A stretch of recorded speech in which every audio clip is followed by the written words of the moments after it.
Hello, I'm Phil Dourado, author of The 60-Second Leader. This is one in a short series of clips about leading mistakes, which is an odd concept that we all have to come to terms with in today's organisations where we have to lead people into new territory, new ways of doing things.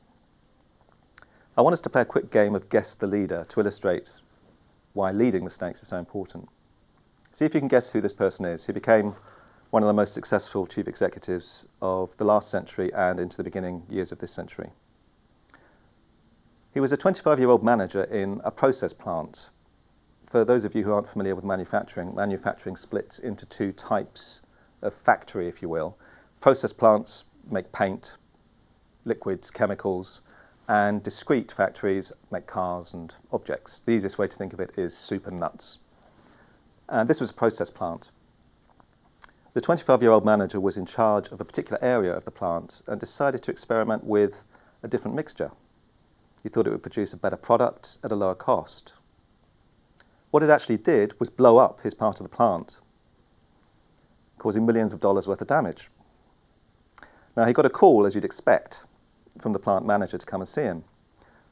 As he was walking down the corridor towards the plant manager's office, he was already rehearsing in his head what his resume would be, what his application form would say for his next job, how he would explain away being sacked for having blown up part of a plant that he was responsible for managing.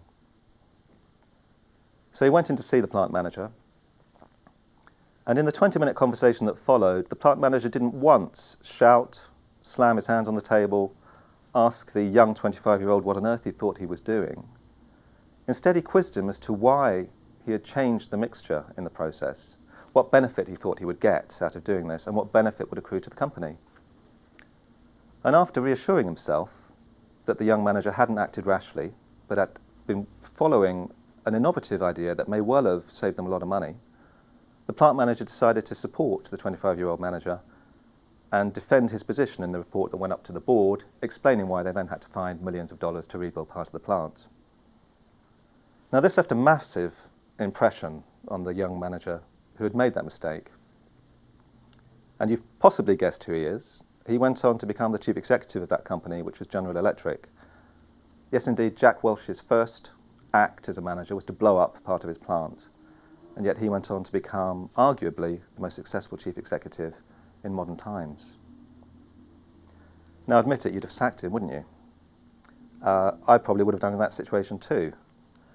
But the genius of that particular plant manager was in seeing the potential for change in the young manager in terms of what he had been trying to do with a new process. And the genius that you have to inculcate in yourself is that ability to look beyond blame when mistakes are made and to look for the rationale behind the mistake and to see if it is part of experimenting with a new way of doing things rather than just general incompetence.